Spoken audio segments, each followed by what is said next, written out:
የተከበራችሁ አድማጮቻችን አሁን ደግሞ ወደ ሀገረ ኢትዮጵያ በመሻገር በዓለም አቀፍ ጉዳዮችን በመተንተን ከሚታወቀው ከጋዜጠኛ ትግስቱ በቀለ ጋር እንወያያለን። በወቅታዊ ጉዳዮች ነው የምንወያየው። ጋዜጠኛ ትግስቱ እንግዲህ በተለያዩ ጊዜያት በእኛ ሬዲዮም ቃለ መጠይቅ አድርገንለታል። ጥቅምት 7 ቀን 2023 ዓ.ም ፍልስጤማውያን ሽብር ፈጣሪዎች አዛና እስራኤልን በሚያዋስነው ድንበር ያደረሱትን የሽብር ጥቃት በአካል ተገኝቶ በሙያው ጎብኝቷል፣ አይቷል፣ ዘግቧል። እንግዲህ ያው እስራኤልን ከሞላ ጎደል የእስራኤልን ሁኔታ ያውቃል ማለት ነው። ጋዜጠኛ ትግስቱ በቀለ ጤና ይስጥልን፣ እንደምን አለ? ጤና ይስጥልኝ፣ እንደምን አላችሁ? መላው የመወዳት የእስራኤል ሕዝቦች አጠቃላይ እንደምን አላችሁ? ወዲህም ደግሞ የሙያ ባልደረባዬ እንደምን አለሽ?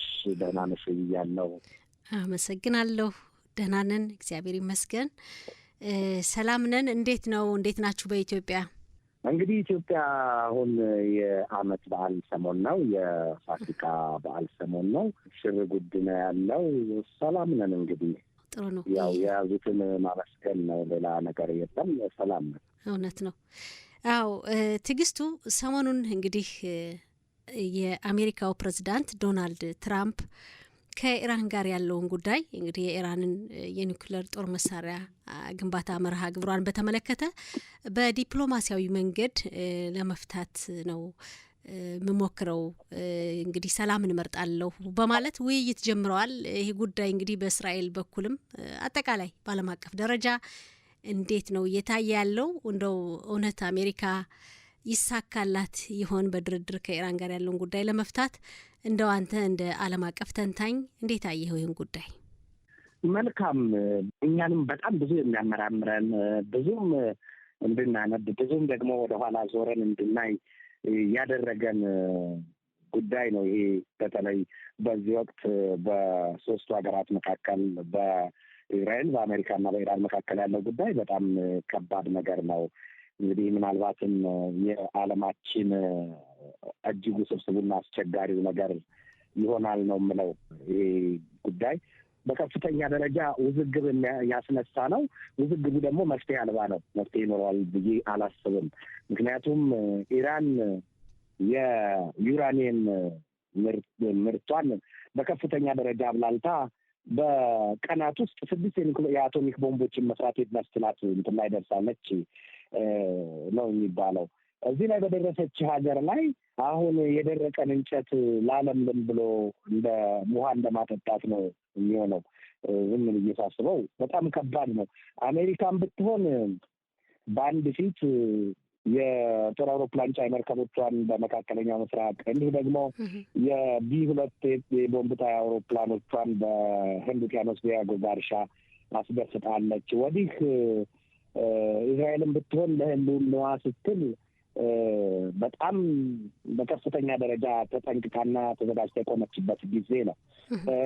ኢራን ይሄ ባለበት ሁኔታ በመካከለኛው ምስራቅ ቀጠና በሙሉ እየሰነቀችና እያስታጠቀች አቁማቸዋለች የሚባሉላቸው የየመን ሁቲዎች ከሊባኖስ ሂዝቦላ ከኢራቅና ሶሪያም ያሉት ኢስላሚክ ሬዚስተንስ እና የካታይብ ሂዝቦላ እንዲሁም ደግሞ በጎረቤት ጋዛ ያሉት በጣም በርካታ ታጣቂ ኃይሎች ሐማስ፣ ኢስላሚክ ጂሃድ፣ የአላቅሳ የሰማዕታት ብሪጌድ እና የአልቃሳም ብሪጌዶች እነዚህ በሙሉ የመሳሪያቸውን ላንቃ በወደሩበትና በከፈቱበት አጋጣሚ አሁን መጨረሻ ላይ ወዲህም ደግሞ እኮ የአሜሪካው ፕሬዚደንት ዶናልድ ትራምፕ ኢራን የኒውክሌር ጦር መሳሪያ እንድትታጠቅ አንፈቅድም፣ በፍጹም አይደረግም፣ ያለበለዚያ ግን እታጠቃለሁ ካለች የቦምብ ናዳ ይወርድባታል ብለው አስጠንቅቀዋል።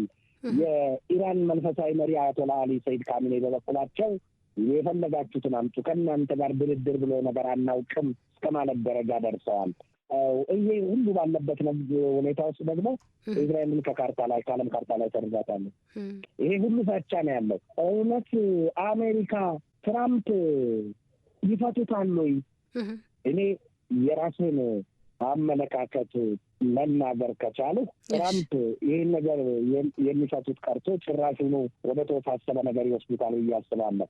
ለምን ይህን ያልኩ ከምን መነሻ ይህን ተናገሩ?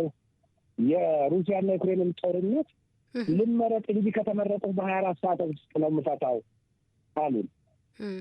በዩክሬንና በሩሲያ መካከል እየተናጠል እሳቸው መጀመሪያ ከሩሲያ ባለስልጣናት ጋር መከሩ። ከዚያ በኋላ ደግሞ ከዩክሬን ባለስልጣናት ጋር መከሩ።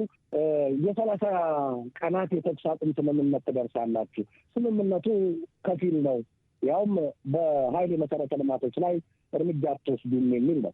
መቼ እንደሚጀምር የተኩስ አቁም ስምምነቱ መቼ እንደሚጠናቀቅ የታሰረ ነገር የተቀመጠ ነገር የለውም። እዛ ከዚህ ስነሳ እንዲህ በጦዘው የኢራንና የእስራኤል የኢራንና የአሜሪካ ጉዳይ ላይ ትራምፕ ወዲህ ሰይፋቸውን ስለው እንዲህ እያሳያት ኢራንን ሰላም በድርድር እንፈታለን። ምን ተብሎ ነው የሚፈታው? የኢራን ባለስልጣናት እኮ ትናንት ሰሞኑን በወጣ ዜናቸው ሳይ ምንድን ነው የሚሉት? የዩራኒየም ማበልጸጋችን ነገር ለድርድር የሚቀርብ አይደለም። ቀድሞ ነገር ለድርድር የሚቀርብ ነገር አይደለም። በአንድ በኩል ትዕግስቱ የኢራን መንግስት እንግዲህ እንደምናስታውሰው በ2015 ዓመተ ምህረት በተደረሰው የኒውክሌር ጦር መሳሪያ መርሃ ግብሯ ስምምነት ዙሪያ ስምምነቱን በመጣስ ኡራኒየም ማብላላት መቀጠሉንና የኒውክሌር ግንባታዋን እንደቀጠለች ኢራን ይነገራል። በዚህም ዙሪያ ዓለም አቀፉ የአቶሚክ ቦምብ ተቆጣጣሪ ተቋም አሁንም ድረስ ምርመራ እያካሄደ እንደሆነ ይታወቃልና አሁን የኡራኒየም መጠኗን ኢራን ከ60% ወደ 3.67% ዝቅ ታደርጋለች የሚል ዘገባ እያየን ነው። ኢራንም ይህን ጉዳይ የተጣለባት ማዕቀብ ከተነሳ ልትቀበለው እንደምትችል ሁሉ ይነገራልና ይሄ ነገር እውነት አሜሪካ ይሄን ነገር አምና እንደው ለድርድሩ ሀሳብ ይሆናል ብላ ታቀርበው ይሆን? እኔ አላምንም። ምናልባት ኢራን እኮ ያንን አድርጋለሁ ልትል ትችላለች። ለምን? የዓለም አቀፉ አቶሚክ ተቆጣጣሪ ተቋም ለምሳሌ ዋና ዳይሬክተሩ ራፋኤል ግሮዚ ቴህራን ነበሩ። ቴህራን ሲወያዩ ምንድን ነው ያሉት? እሳቸው ኢራን ከአቶሚክ ቦምብ መስራት የራቀች አይደለችም፣ አሁንም እጇ ላይ አለ ያሉት ሰውየው ሪፖርት ሲያቀርቡ። ኢራን የዓለም አቀፉን ህብረተሰብ የአቶሚክ ቦምብ አልሰራም የዩራኒየም ማበልጸጌም ቢሆን በሰላማዊ የኃይል አማራጭ ነው ብላ ብትናገርም እኛ ፈትሸን ካላረጋገጥን በስተቀር አናምንም፣ የዓለም አቀፉ ህብረተሰብ ማመን አይችልም፣ አይገባውም ብለዋል። ይህን መሰል ሪፖርት እየወጣ የኢራን ባለስልጣናት እኛ አልሰራንም መያዝ አንፈልግም ይላሉ። ነገር ግን ደግሞ በተመሳሳይ እስራኤልን ከምድር ካርታ እንሰርዛታለን ይላሉ። በምንድን ነው ከምድር ካርታ የሚሰርዘዋት? እስራኤልን ከዓለም ፊት የሚያጠፋት በምንድን ነው? በምን አይነት መሳሪያ ሊሆን ይችላል? በኒውክሌር ካልሆነ የኒውክሌር ቦምብ የኒውክሌር ጦር መሳሪያ ከሌላቸው አንድ ሀገር እንደ ገበጣ ጠጠር ዝም ብሎ ተጠርጎ ሜዲትራኒያን ባህር የምትገባ ሀገር አይደለችም። በምንድን ነው የምትጠፋው? በሚሳይሎቿ ሞክራ እኮ ነበር አይደለ? 2 ጊዜ ኢራን በሰው አልባ የጦር አውሮፕላንና በረጅም ርቀት ተምዘግዛጊ ሚሳይሎቿ ሞክራለች። የደረሰው ውድመት ባይኖርም እንኳን በዛ አይነት መሳሪያ ነው ወይ እስራኤልን የምታጠፋት? በክሩዝ ሚሳይል፣ በሱፐርሶኒክ፣ በባለስቲክ ሚሳይል በዚያ ነው ወይ ብለን ስናይ በዚህ ዘመን ለዚህ የራቀ አመለካከት የለም። በዚህ ወይም ደግሞ ይሄ ይጠፋዋል ተብሎ የሚታሰብ ነገር የለም። ስለዚህ ያንን ከባዱ መሳሪያ ካልተተኮሰ በስተቀር እንዲህ የምትጠፋ ሀገር ናቸው እስራኤል። አጠፋታለሁ ነው የምትለው እንደሚታወቅ አይደል? ያው እንግዲህ እሷ ልክ ነህ። እስራኤልን በመካከለኛው ምስራቅ ያው አትፈልግም፣ ምድረ ገጽ ትጥፋ ነው ያው የኢራን ይሄ የቀኑ መፈክር ስለሆነ ሚስጥር አይደለም፣ እውነት ነው። አሁን እንግዲህ ትራምፕ መጀመሪያ የዲፕሎማሲ ውይይቱን እመርጣለሁ ማለታቸው ያው ይፋ ሆኖ ድርድሩ ተጀምሯል። በድርድሩ ሂደት ኢራንም እንግዲህ የተወሰኑ መደራደሪያ ሀሳቦችን እያቀረበች እንደሆነ ይነገራል። በተለይ በሚቀጥሉት ውይይቶች ታቀርባለች ይባላል። አሜሪካ እንግዲህ ከተቀበለችው፣ ግን ስለ እስራኤል እስካሁን የተነሳ የለም። በኢራን በኩልም አሜሪካም ያቀረበችው ግልጽ ጉዳይ የለም። ያው የኒውክሌር ጦር መሳሪያ ኢራን አትታጠቅም ከማለት ውጭ ከእስራኤል ጋር በተያያዘ የተነሳ ሀሳብ አልሰማንም እስካሁን ባለው ሂደትና እንደው የእስራኤል ጉዳይስ እንዴት ታየው ይሆን? እስራኤል ትቀጥል ይሆን በኢራን የኒውክሌር ጦር መሳሪያ ላይ እንደው እርምጃ ለመውሰድ ማሰቧን፣ ወይስ የድርድሩን ውጤት ትጠብቅ ይሆን ዝም ብላ? እስራኤል የተናጠል እርምጃ መውሰዷ ሳይታለም የተፈታ ነው የሚመስለኝ። ምክንያቱም በቀጥታ ኢራንና አሜሪካ የት ላይ ተደራርሰው ሊጎዳዱ ይችላሉ? አይችሉም እኮ በመልካም ምድራቸው አቀማመጥ ስናይ የዛን ያህል ኢራንና አሜሪካ አንዳቸው ሊጎዱ የሚችሉበት የእስራኤልና የኢራንን ያህል የቀረበ ነገር የላቸው። ኢራንና እስራኤል 1700 ኪሎ ሜትር ርቀት ላይ ነው ያሉት ሁለቱ ሀገራት። ኢራን ወደ ኢራቅ ድንበር ጠጋ ብላ ወይም ኢራን ምድር ላይ ሆና ወደ እስራኤል ብትተኩስ በከፍተኛ ደረጃ ቅርበት ላይ ይኖራሉ ማለት ነው። ኢራን ምን ብላለች? አንድም ሀገር ለአሜሪካና ለእስራኤል የአየር ክልሉን የባህር የየብስ ቢፈቅድ ወዮለት ከመቱኝ እኩል አደጋውን ይቀበላል ብላ አስጠንቅቃለች። እነዚህ በዚያ ቀጠና ያሉትን የአረቡን ዓለም ሀገራትና ባህረ ሰላጤውን ሀገራት። ስለዚህ እነዚህ ሀገራት ያ ማዕት እንዲወርድባቸው አይፈልጉም እና ሊጠነቀቁ ነው። ሌላው አሜሪካ በእርግጥም በኢራን ላይ ጥቃት ብትፈጽም እንኳን ሊሆን የሚችለው አንድም በእስራኤል እጅ ነው፣ ሁለቱም የጦር አውሮፕላን ጫይ መርከቦቿን ወደዚያ ወደ መካከለኛው ምስራቅ ቀጠና አቅርባ አስጠግታለች። ነገር ግን እስራኤል ከኢራን የሚሰነዘረው ጥቃት መጀመሪያ እስራኤልን እንደሚመታት ታውቃለች እስራኤል። ስለዚህ እስራኤል የተናጠል እርምጃዋን እንደምትወስድ እኔ በእኔ እምነት ግልጽ ሆኖ ነው የሚሰማኝ። እንግዲህ ይሄ እስኪያው በሂደት የሚታይ ጉዳይ ነው። ምክንያቱም እስራኤል እንዲህ አይነት እርምጃዎችን ስትወስድ የአሜሪካ ድጋፍ ያስፈልጋታል። እንግዲህ እስካሁን ከምናየው ተሞክሮና ይሄ ይሆናል ወይ በሂደት የምናየው ጉዳይ ነው። ሌላው ትዕግስቱ ኒውዮርክ ታይምስ ጋዜጣ ያወጣው ዘገባ እስራኤል በሚቀጥለው ወር ግንቦት ወር ላይ በኢራን የኒውክሌር ግንባታ ተቋማት ላይ ጥቃት ለማድረስ እቅድ እንደነበራትና የአሜሪካው ፕሬዝዳንት ዶናልድ ትራምፕ ግን ሁኔታውን እንዳስቆሙት መጀመሪያ ውይይትን መርጣለሁ ብለው ሁኔታውን እንዳስቆሙት በሰፊው እየተነገረ ነው ትናንትና ዛሬ። በአሜሪካና በእስራኤል መካከል እንደው ወደ መጨረሻ ወደ ምን አቅጣጫ ወደ የት ይወስድ ይሆን? ዶናልድ ትራምፕ በአንድ በኩል እንደው ኢራን ላይ ጫና ለመፍጠር ለማስፈራራት ነው እንጂ ስምምነቱ ላይ ገፉበትም ይችላል ይባላል። የተለያዩ ነገሮች ይወራሉና እንደው አንተ አስተያየት ምንድን ነው በዚህ ዙሪያ? አይቻለሁ። ዜናውን በደንብ ነበር የማየው። ትራምፕ እኮ ያንን የእስራኤልን የጥቃት እቅድ ቢያስቆሙት ትክክለኛ ነው። ምክንያቱም አሁን ለድርድር እየተዘጋጀን ነው። ምንም የሚያስቸኩለን ነገር የለም፣ ለበትሩ የሚያስቸኩለን ነገር የለም ለእርምጃው። ስለዚህ ትብብርና የወዳጅነት አቋም ነው። እስራኤልም እሺ ብላ ከዚያ ጥቃቷ መታቀቧ የሁለቱን ወዳጅነትና ጠንካራ የልብ ለልብ ግንኙነት የሚያመለክትበት። በሌላ አቅጣጫ ግን ትራምፕ በዚያ የኒውክሌር ድርድር የሚመሳለሱ ከሆነ እስራኤል ምንም ምርጫ የላትም። ብዙ ጊዜ ተናግራለች። እስራኤል በተናጠል የምወስደውን እርምጃ ወስዳለሁ የምን ብላለች። እንደ አብነት እንኳን ባለፈው ጥቅምት 26 ይመስለኛል ጥቃት የፈጸመች እስራኤል በኢራን ላይ። ኢራን 2 ጊዜ ጥቃት ከሰነዘረች በኋላ እስራኤል የአጸፋ ምላሽ ብላ 100 በላይ የጦር አውሮፕላኖች አስነስታ እርምጃውን ስትወስድ በዚያ እርምጃ ውስጥ የአሜሪካን ቀጥተኛ ተሳትፎ አናይም። ምናልባት ይሄ ፖለቲካዊ ነገር ይኖረው ይሆናል ብዬ አምናለሁ። ግን እስራኤል አሁንም ቢሆን ተመሳሳይ ጥቃት ለመፈጸም ይቸግራታል የሚል እምነት የለኝም። ከእውነታው ስንነሳ ትራምፕ ባለፈው ውስጥ ምንድን ያሉት አሁን እኛ በኢራን ላይ ጥቃት ለመሰንዘር ብንነሳ የመጀመሪያውን መሪውን የምትይዘው እስራኤል ናት ብለዋል። ከዚህ አንጻር ግን እስራኤልና አሜሪካ ብቻ ኢራን ላይ ጥቃት ፈጽመው ነገሩ በዚያ ያበቃል ወይ? የኢራንስ የኒውክሌር ተቋማት በዚህ ጥቃት ወድመው መጨረሻቸው ያ ይሆናል ወይ? የትራምፕ የስልጣን ዘመን ስንት ዓመት ነው?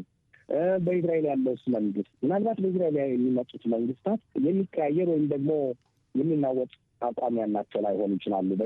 በኢራን ጉዳይ ላይ ምናልባት አሜሪካና እስራኤል ሌላው ቀጣው ምርኩዝ ሊሰጣቸው የሚችለው በኢራን ያለውን መንግስት ሊቀይሩ ካሰቡ ብቻ ነው የሚል ነገር አለ። ሌላው በጣም የሚያሳስበኝ ኢራን የወታደራዊ ኪዳን ውል ከሩሲያና ከቻይና ጋር ተፈራርማለች። የወታደራዊ ትብብር በተለይ ከሩሲያ ጋር በተለይ